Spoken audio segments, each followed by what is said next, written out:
یہ قرآن شریف شروع کر رہی ہے. قرآن شریف کے متعلق چند سوال آپ سے ہیں. آسمانی کتابیں کتنی ہیں؟ قرآن شریف کس نبی پر نازل ہوا ہے؟ قرآن میں کل کتنے سورتیں ہیں؟ قرآن میں کل کتنے سورتیں ہیں؟ 114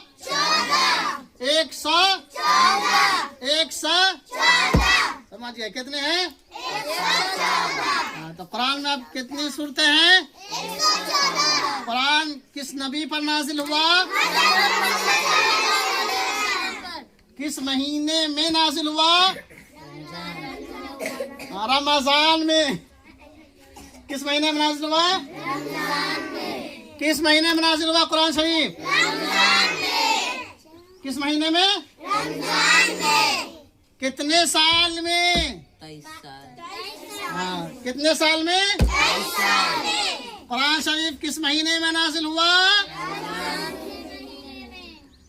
اور کتنے سال میں نازل ہوا؟ کس نبی پر نازل ہوا؟ بات یاد رکھیے گا. چلیے پڑھیے. رب یسر ولا تعسر وتمم بالخير الحمد لله رب العالمين الحمد لله رب العالمين الرحمن الرحيم. الرحمن الرحيم. چلیے یہاں تک یاد کر کے لائیے گا, نہ پڑھیے گا. سنیے ایک بات اور آپ لوگ سن لیجئے, ایک مسئلہ. قرآن کسی سے گر جاتا ہے. قرآن کسی سے گر جاتا ہے تو لوگ کیا کہتے ہیں؟ ایک طرف قرآن شریف کو رکھ دیتے ہیں اور ایک طرف دانہ رکھ دیتے ہیں اور وزن کر کے کیا کرتے ہیں؟ اس کو صدقہ کرتے ہیں. ایسا کرتے ہیں نا؟ ایسا کرنا درست اور جائز نہیں ہے. ایسا کرنا ہاں اس بات کو یاد رکھیے گا. قرآن شریف کوئی شخص جو قرآن پر ایمان رکھتا ہو, مسلمان ہو, چاہے پڑھا ہو, جاہل ہو, جان بوجھ کر کے قرآن شریف نہیں گراتا ہے. سمجھ گئے؟ قرآن شریف دھوکے سے گر جاتا ہے تو اللہ سے معافی مانگنا ہے. اللہ دھوکے سے گر گیا, اللہ ہمارے گناہ کو معاف فرما دیجئے, اب ایسا ہم سے نہیں ہوگا. یعنی قرآن اب نہیں گرے گا. غلطی ہم سے ہو گئی, اللہ سے معافی مانگنا ہے, نہ کہ اس کے بدلے وزن کر کے تول کر کے صدقہ کرنا ہے. سمجھ گئے؟ سمجھ گئے؟ باتیں بنا رہی ہے دلکش. اور کون ہے تمہارے ساتھ؟ ہو گئے دونوں کا نام ریکارڈ. سمجھ گئے؟ قرآن شریف گر جائے گا تو کیا کرنا ہے؟ کس سے؟ ہاں یہ جو کرتے ہیں دانا وانا والا سسٹم, وہ کیا ہے؟ درست نہیں ہے, غلط ہے. سمجھ گئے؟ چلیے ٹھیک. اللہ حافظ, فی امان اللہ. اب دعا کیجئے آپ اپنے لیے بھی, اس کے لیے بھی, سب لوگوں کے لیے دعا کیجئے, پورے دنیا کے لیے. اللہم انت السلام ومنک السلام تبارکت یا ذا الجلال والاکرام. ربنا آتنا فی الدنیا حسنۃ وفی الآخرۃ حسنۃ وقنا عذاب النار. رب اجعلنی مقیم الصلاۃ ومن ذریتی ربنا وتقبل دعاء. ربنا اغفر لي ولوالدي وللمؤمنين يوم يقوم الحساب.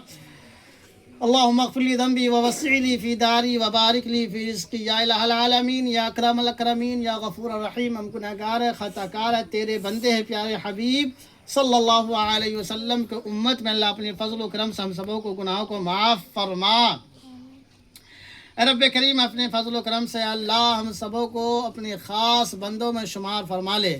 اے رب کریم یہ بچے ابھی تیری مقدس کتاب قرآن پاک کو پڑھنے کا آغاز کیا ہے, شروع کیا ہے. اللہ اپنے فضل و کرم سے اس کتاب کو پڑھنا آسان فرمانا. قرآن شریف کو ہر ایک شخص کو سمجھ کر کے پڑھنے کی توفیق نصیب فرمانا. اے اللہ اس قرآن پاک کی برکت سے اللہ ان کے ماں باپ کو ہدایت نصیب فرمانا. یا اللہ قرآن پاک کی برکت سے اللہ ان سبوں کو نماز کی توفیق نصیب فرمانا. ہر کار خیر میں اللہ حصہ نصیب فرمانا. اس قرآن پاک کی برکت سے اللہ ان بچے کے ماں باپ کے زندگی میں خیر و برکات کا نزول فرمانا. یا اللہ اور اس کے گھر میں ہر شر سے اللہ حفاظت فرمانا اور برکت نازل فرمانا. یا اللہ یہاں پہ تمام بچوں کے ماں باپ کو اللہ اپنے فضل و کرم سے ہر شر سے حفاظت فرمانا. یا اللہ ان کے ذہن کو کھول دے. یا اللہ ان کے ذہن کو کھول دے. پڑھنا لکھنا اس کے لیے آسان فرما دے. یا اللہ ہم سبوں کو وقت کو ضائع کرنے سے حفاظت فرمانا. یا اللہ ہمارے وقت کو زیادہ سے زیادہ قرآن، نماز اور اپنی عبادت پڑھنے لکھنے میں اللہ صرف کروا. یا اللہ ہم سبوں کے گناہ کو معاف فرما. تمام جہان کے لوگوں کی اللہ ہر شر سے حفاظت فرما. یا اللہ تمام عالم اسلام کے مسلمان کی جان و مال کی عزت و آبرو کی حفاظت فرما. رب کریم یہ چھوٹے چھوٹے بچے اللہ اپنے فضل و کرم سے اللہ ان کے لیے پڑھنے میں جو دقتیں پریشانیاں ہوں ہر ایک پریشانی کو دقت کو دور فرما. یا اللہ ان کے ماں باپ کو ہر شر سے حفاظت فرما. یا اللہ ان کے ماں باپ کے کاروبار